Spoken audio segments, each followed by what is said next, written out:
Assalamualaikum warahmatullahi wabarakatuh. Salam sejahtera bagi kita semua. Kali ini saya akan membawakan materi kelas 10, yaitu tentang dunia protista. Mungkin banyak yang belum tahu apa itu protista dan makhluk hidup jenis apa yang termasuk ke dalam protista ini. Mari kita lihat terlebih dahulu definisi dari protista. Protista merupakan suatu takson yang anggotanya sangat beragam. Merupakan kelompok makhluk hidup yang mempunyai dinding sel atau eukariotik, tidak termasuk ke dalam kingdom hewan, tidak termasuk ke dalam tumbuhan, dan tidak termasuk ke dalam jamur. Bersifat uniseluler, ada juga yang bersifat multiseluler. Ciri umum dari protista ini adalah yang pertama, mempunyai ukuran mikroskopis dan makroskopis. Jadi ada yang berukuran kecil dan ada yang berukuran besar. Umumnya uniseluler, tetapi ada juga yang multiseluler. Tipe selnya eukariotik, artinya inti selnya memiliki membran inti. Hidupnya bebas atau simbiosis dengan makhluk hidup yang lain. Habitatnya umumnya di tempat lembab, bisa juga di air tawar atau air laut. Bersifat aerob dan anaerob untuk kebutuhan oksigennya. Kemudian bersifat heterotrop, memperoleh makanan dengan mengabsorpsi molekul organik, dan sebagian lagi bersifat fotoautotrop karena memiliki kloroplas sebagai tempat untuk menangkap energi matahari. Yang terakhir adalah bersifat motil. Jadi ada beberapa dari kelompok protista ini yang memiliki alat gerak. Kita lihat pengklasifikasiannya. Terdiri dari 3 kelompok. Ada protista yang mirip jamur, ada protista yang mirip hewan yang biasa disebut protozoa, ada juga protista yang mirip tumbuhan. Jika bersel tunggal atau uniseluler, maka disebut fitoplankton. Dan jika multiseluler, biasa disebut alga atau ganggang. Yang pertama, protista mirip jamur. Mirip tapi bukan jamur sejati. Merupakan protista dengan ciri sebagai berikut: bersifat eukariotik, tidak memiliki klorofil, dapat menghasilkan spora, dan bersifat heterotrop. Kita bagi ke dalam 3 kelompok, yaitu yang pertama Micromycetes atau jamur lendir Plasmodium. Nah, ini organismenya diploid kromosomnya. Kemudian pigmen warnanya terang, memiliki pigmen warna terang yang berwarna kuning atau oranye. Ukuran tubuhnya besar biasanya karena memiliki beberapa nukleus. Terdapat kumpulan sel amoeba yang disebut dengan plasmodium. Nah, plasmodium ini dapat memakan bakteri, hama, spora, dan komponen organik yang lain. Kelompok kedua yaitu Acrasiomycetes atau jamur lendir seluler. Nah, ini berbeda dengan jamur lendir Plasmodium. Pada Acrasiomycetes ini organismenya haploid, kecuali untuk spermanya atau kelaminnya. Tubuhnya berfungsi untuk menghasilkan spora. Yang ketiga yaitu kelompok jamur air atau Oomycetes. Hidupnya sebagai pengurai beberapa parasit. Melakukan reproduksi bisa secara aseksual dengan zoospora atau seksual dengan pertemuan gamet jantan dan betina. Yang kedua, protista mirip hewan atau yang biasa disebut protozoa. Ini terdiri dari 4 kelompok dengan ciri-ciri yang umumnya adalah sebagai berikut. Ukurannya antara 10 mikron sampai 6 mm. Kemudian hidupnya soliter, bisa juga berkelompok atau berkoloni. Membentuk sista. Sista ini dibentuk untuk mempertahankan diri. Kemudian cara hidupnya ada yang parasit, saprofit, ada juga yang hidup bebas. Bersel tunggal dan mempunyai organisasi sel yang sederhana. Alat geraknya berupa silia, flagella, atau pseudopia. Kemudian reproduksinya bisa secara seksual, yaitu dengan pembelahan biner atau pembelahan diri. Ada juga yang melakukan reproduksi secara seksual, yaitu dengan konjugasi. Kita bahas satu persatu dari kelompok protozoa ini. Yang kelompok pertama adalah kelompok Rhizopoda atau Sarcodina. Memiliki kaki semu atau pseudopodium sebagai alat geraknya. Nah, ini ciri khasnya. Kemudian Rhizopoda juga sebagai sel tunggal. Bentuk selnya bisa berubah-ubah. Hidupnya bebas di air tawar atau air laut atau juga di tempat yang berlumpur.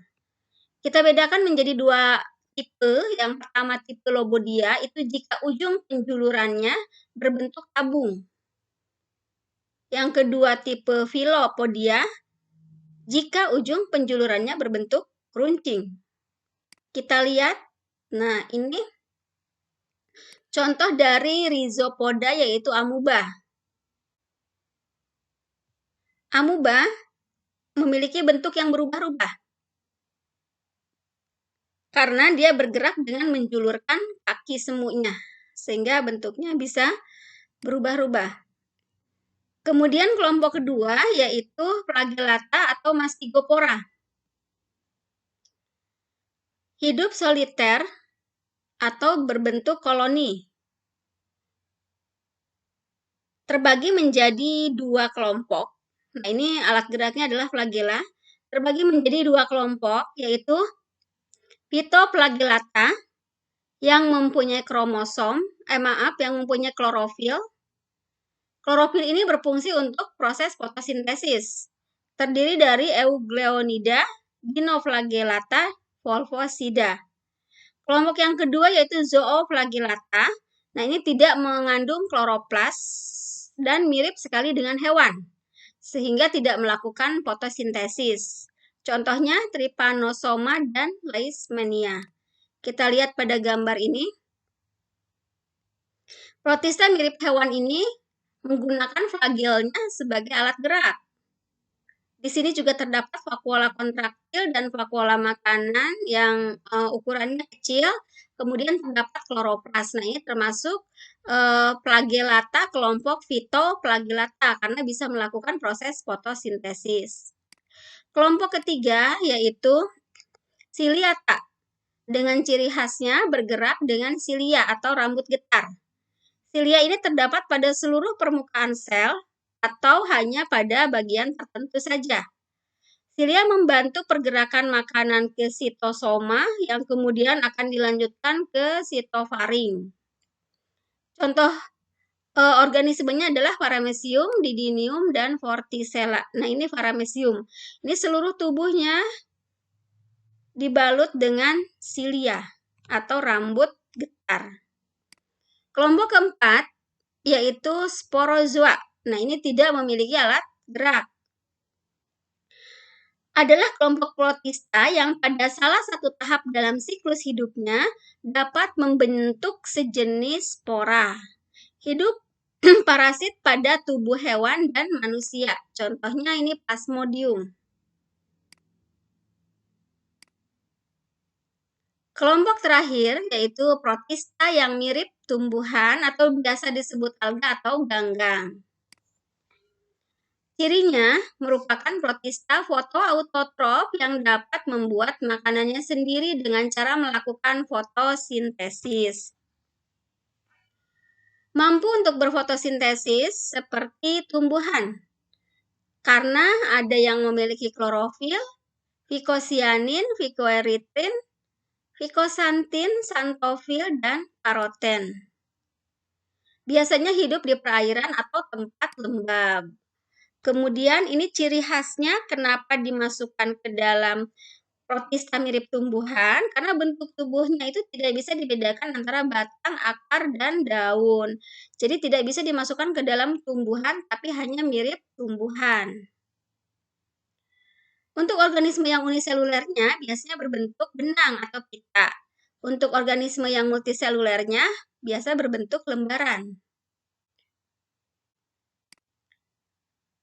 Protista mirip tumbuhan diklasifikasikan ke dalam 6 kelompok. Yang pertama yaitu Euglenophyta. Dianggap mirip tumbuhan karena memiliki klorofil A dan B, tapi dianggap juga mirip hewan karena dapat bergerak aktif dengan pertolongan satu atau beberapa bulu cambuk. Dapat hidup di perairan, misalnya air tawar dan air tergenang. Contohnya adalah Euglena viridis. Nih. Kelompok yang kedua dari protista mirip tumbuhan adalah Pyrophyta, disebut juga alga api. Nah, ini sering disebut dinoflagellata karena memiliki 2 flagel dalam tubuhnya. Bersifat uniseluler, memiliki pigmen berupa klorofil A dan C. Kemudian dinding selnya terdiri dari selulosa dan ada juga yang tidak memiliki dinding sel.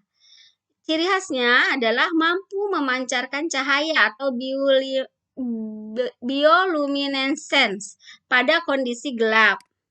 Contohnya, nah ini bisa kita lihat Nocticula, Serratium, Goniaula, dan Peridium. Nih penampakannya. Lanjut ke kelompok yang ketiga, yaitu Chlorophyta atau alga hijau. Tubuhnya mengandung klorofil A, B, dan pigmen warna lain seperti karotin dan xanthofil. Hidupnya melayang-layang di air tawar atau air laut sebagai fitoplankton. Bentuk tubuhnya bisa berupa benang, lembaran, atau berkoloni. Ada yang bersimbiosis mutualisme dengan fungi membentuk lichen atau lumut keras. Contohnya adalah Chlorococcus, Chlorella, Spirogyra, ulva, Chlamydomonas. Nah, ini untuk ulva, contohnya seperti pada gambar ini. Kita lanjut ke kelompok yang keempat, yaitu Chrysophyta atau alga coklat keemasan. Memiliki pigmen warna yang dominan adalah karotin, fukosantin, coklat kuning, dan pigmen warna lain seperti klorofil A dan B. Sebagian besar kelompok ini adalah diatom yang dinding selnya mengandung kersik. Nah, ini bisa kita lihat pada gambar ini, diatom mempunyai bentuk kotak dan memiliki dinding sel. Selnya tersusun atas 2 belahan, yaitu wadah, hipoteka, dan tutupnya yang disebut epiteka. Fungsinya atau manfaatnya adalah untuk bahan penggosok, bahan isolasi, bahan dasar kosmetik, dan penyekat dinamit, serta penyaring kolam renang, contohnya seperti diatom, navicula, cyclotella, dan pinularia. Kelompok yang kelima yaitu Phaeophyta atau alga coklat. Tubuhnya menyerupai tumbuhan tingkat tinggi. Kemudian memiliki pigmen xanthofil, fukosantin, klorofil A dan B. Seperti terlihat pada gambar ini. Laminaria, Sargassum, Fucus, Macrocystis. Kemudian memiliki fungsi untuk produksi tekstil, kosmetik, dan makanan. Habitatnya adalah di dasar laut.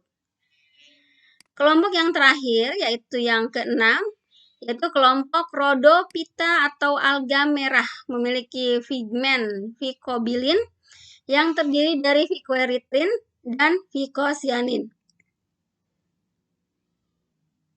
Kemudian habitatnya di laut seperti rumput sehingga sering disebut dengan rumput laut atau seaweed. Seperti ini. Bersifat multiseluler. Contohnya Echema spinosum, Glaciralia, Gelidium, Gigartina mammillaria, Erythrophyllum. dan Macrocladia. Sampai di sini untuk pembahasan tentang protista. Sampai ketemu lagi di pembahasan untuk materi yang lain. Terima kasih. Wassalamualaikum warahmatullahi wabarakatuh.